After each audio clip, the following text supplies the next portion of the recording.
Hello students, welcome to easy math for NDA. I am Ujjwal Kaushik, your friend. जो students NDA की preparation कर रहे हैं उनके लिए हमारा चैनल बहुत यूजफुल है, क्योंकि हम क्वेश्चन और कॉन्सेप्ट साथ में समझते हैं। चलिए, आज क्वेश्चन है, let X be a random variable following binomial distribution with parameter n is equal to 6 and p is equal to k. Further, this is equation given to us. What is the value of k and what is the value of p of x is equal to 3? तो चलिए सबसे पहले अपना concept समझ लेते हैं, जो कि बहुत इंपॉर्टेंट है। कॉन्सेप्ट यहाँ पे यूज होगा बाइनोमियल डिस्ट्रीब्यूशन का। बाइनोमियल डिस्ट्रीब्यूशन का कॉन्सेप्ट क्या होता है? Probability x is equal to r, this is equal to n C r, p की पावर r, q की पावर n माइनस r। ठीक है, जहां पे n क्या होता है? n हमारा टोटल नंबर ऑफ ट्रायल्स होते हैं। ठीक है, p क्या होता है? यहाँ पे p होता है प्रोबेबिलिटी ऑफ सक्सेसिव ट्रायल या प्रोबेबिलिटी ऑफ सक्सेसफुल ट्रायल्स। और q क्या होता है? Probability of not successful trials. ठीक है, तो देखो अब यहाँ पे जो हमें गिवन है n की वैल्यू हमें यहाँ पे 6 गिवन है, तो ये हो गया n इज इक्वल टू 6। उसके बाद p की वैल्यू k गिवन है। अच्छा, यहाँ पे एक और इंपॉर्टेंट रिलेशन होता है कि p plus q is equal to 1 होता है। ठीक है, तो अब यहाँ पे हमें p की वैल्यू क्या गिवन है? k गिवन है। तो q की वैल्यू क्या हो जाएगी? q की वैल्यू 1 माइनस p यानी कि 1 माइनस k हो जाएगी। फिर हमें गिवन है probability of x is equal to 4 और is equal to probability of x is equal to 2 find करना है। तो चलो पहले probability of x is equal to 4 देखते हैं क्या आएगा। तो r की वैल्यू हो गई 4, तो ये हो जाएगा 6c4 k की पावर 4 1 माइनस k की पावर 6 माइनस 4 यानी कि 2। तो यहाँ से कितना आ गया? 6c4 k की पावर 4 1 माइनस k का स्क्वायर। इसी तरह से probability of x is equal to 2 निकालें, तो 6c2 k की पावर 2 और यहाँ पे हो जाएगा 1 माइनस k की पावर 4। ठीक है, अब रिलेशन क्या गिवन था? 9 times of this, 9 times of this is equal to probability of x is equal to 2। तो चलो इस रिलेशन को यूज कर लेते हैं हम यहाँ पे। देखो 9 इंटू 6c4 k की पावर 4 1 माइनस k का square, this is equal to 6c2 k की पावर 2 1 माइनस k की पावर 4। अब देखो एनसीआर की एक बहुत इंपॉर्टेंट प्रॉपर्टी होती है कि NCR is equal to NCN minus R. तो यहाँ से अगर मैं 6c4 this is equal to 6c6 minus 4 यानी कि 6c2, यानी कि 6c4 6c2 की वैल्यू सेम है, तो ये कैंसिल आउट हो गए। इसी तरह से यहाँ पे k का स्क्वायर है, तो यहाँ पे कैंसिल आउट होकर सिर्फ 2 बच जाएगा, यहाँ पे ये से कैंसिल होकर सिर्फ 2 बच जाएगा।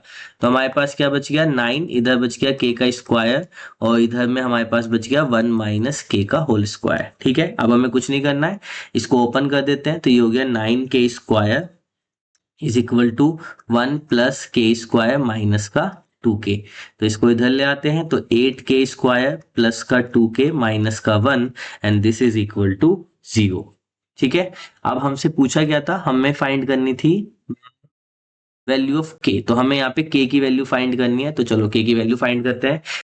अब यहाँ पे डिस्क्रिमिनेंट फॉर्मूला यूज कर लेते हैं। तो k is equal to minus का b यानी कि माइनस का 2 plus minus under root b square यानी कि 4 माइनस 4, a की वैल्यू 8, c की वैल्यू -1, तो हो गया प्लस का 1 अपॉन 2a यानी कि 2 इंटू 8। तो k is equal to minus का 2 प्लस माइनस अंडर रूट, ये कितना हो जाएगा? 8 चौक 32 और 4 36 अपॉन 16। तो k की वैल्यू आ गई माइनस का 2 प्लस माइनस, ये हो गया 6/16। तो यहाँ से k की दो वैल्यू आ जाएंगी, माइनस का 2 प्लस का 6/16 और एक k की वैल्यू आ जाएगी माइनस का 2 माइनस का 6/16। तो यहाँ से कितना आ जाएगा? 6 में 2 गए 4/16, तो यानी कि 1/6।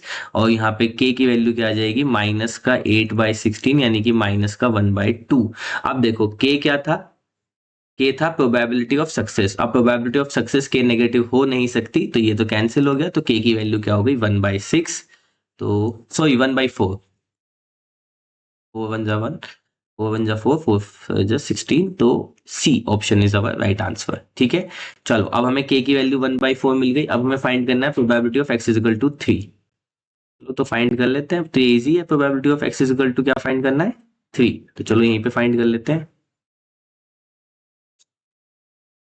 Probability of x is equal to 3, तो यानी कि NCR 6c3।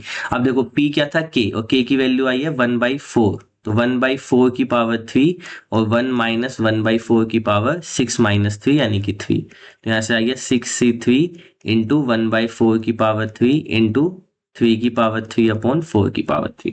अब बस हमें क्या करना है, इसको सोल्व करना है। तो सोल्व कर लेते हैं। 6 into 5 into 4 upon 3 into 2 into 3 की क्यूब अपॉन 4 की क्यूब इंटू 4 की क्यूब। तो ये 3 से 3 2 6 से इसको कैंसिल कर देते हैं सीधा सीधा।